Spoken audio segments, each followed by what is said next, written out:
딥다이브입니다. 안녕하세요. 오늘은 요한복음 15장 그 유명한 참 포도나무 비유를 좀 깊이 들여다보려고 하는데요. 네, 아주 중요한 본문이죠. 이게 뭐랄까, 나는 누구인가, 내 삶의 의미는 어디서 오나, 이런 근본적인 질문하고 연결된다고 하더라고요. 맞습니다. 정체성에 관한 이야기죠. 그래서 이번 딥다이브에서는 이 비유의 핵심 메시지가 뭔지, 그리고 그게 청취자분들의 삶과 또 정체성에 어떤 의미가 있을지 한번 파헤쳐보는 걸 목표로 삼았습니다. 네, 좋습니다. 자, 그럼 시작해 볼까요? 먼저 좀 궁금한 게 예수님이 왜 굳이 자신을 참 포도나무라고 하셨을까요? 참이라는 건 뭐랄까 가짜나 아니면 좀 실패한 포도나무도 있다는 뜻일까요? 네, 맞아요. 정확히 보셨어요. 그 배경에는 구약 성경을 좀 볼 필요가 있는데요.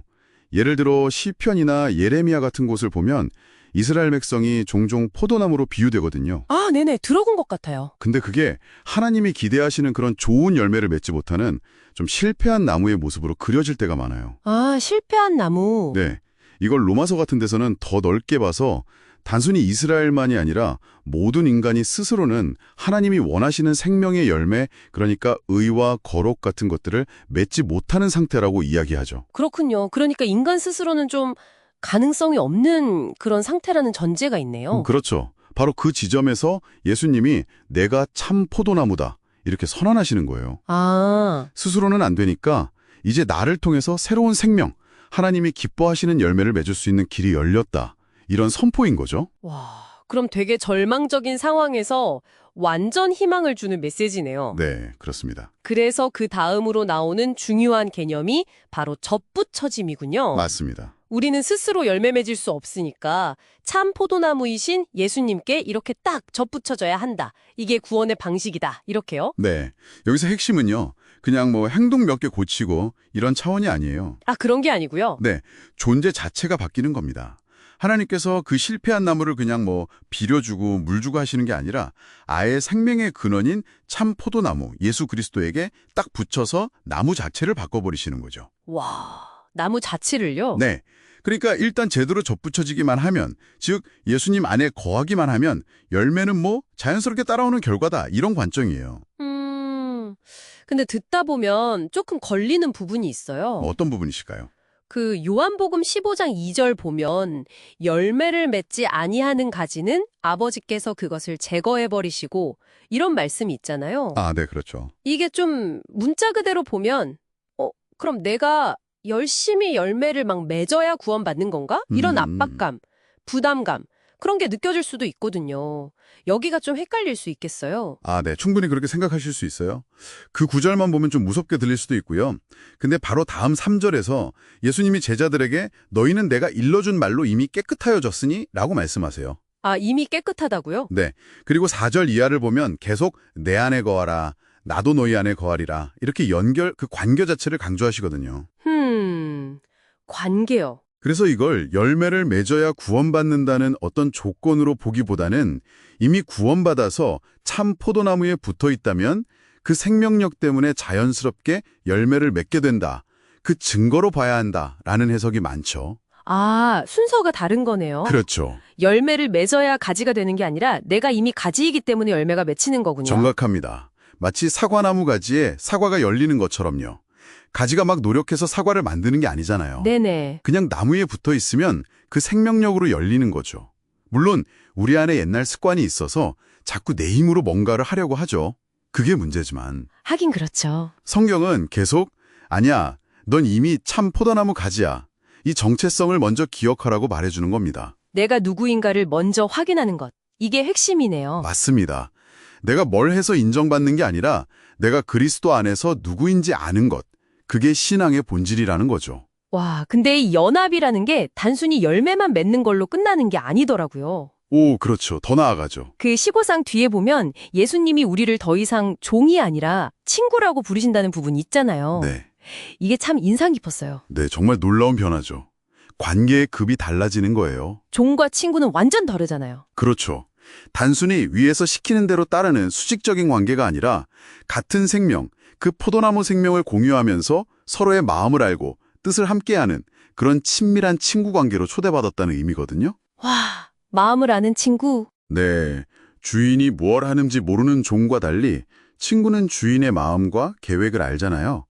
그것처럼 우리가 이제 하나님의 그 크신 계획과 마음에 동참하는 존재가 되었다는 뜻으로도 볼 수 있습니다. 아, 그럼 이 관계는 정말 기능적인 연결을 넘어서는 거네요. 사랑의 연합이라고 하던데. 맞습니다. 사랑이죠. 그리고 이 사랑이 우리 안에 두려움을 내쫓는다고 하잖아요.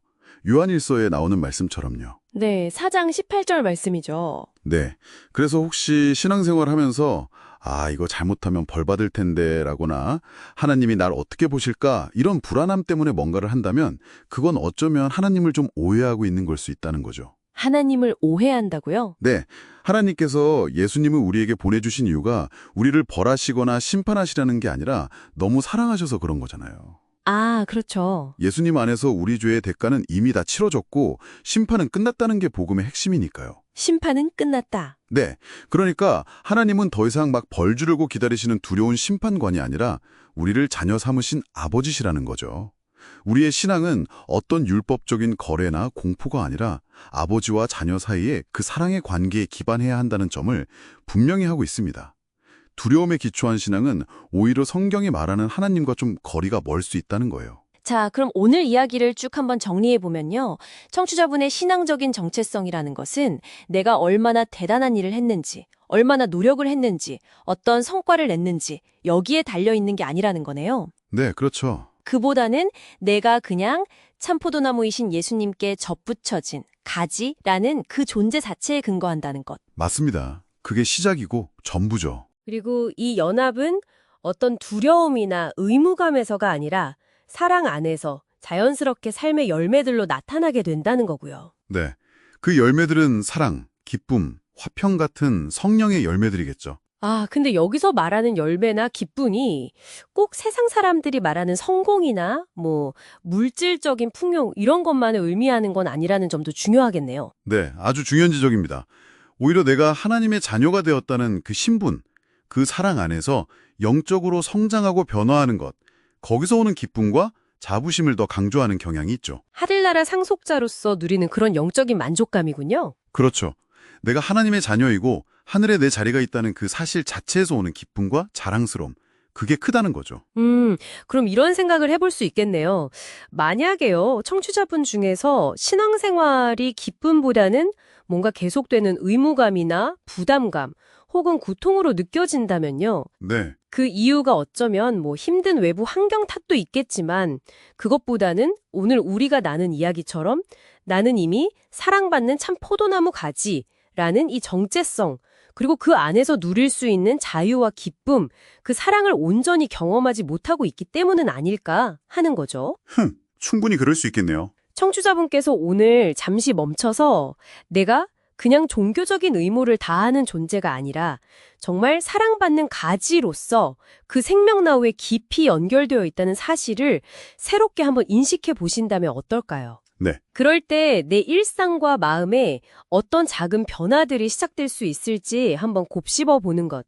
이것이 오늘 저희 딥다이브가 청취자분께 남기는 마지막 생각거리가 되겠습니다.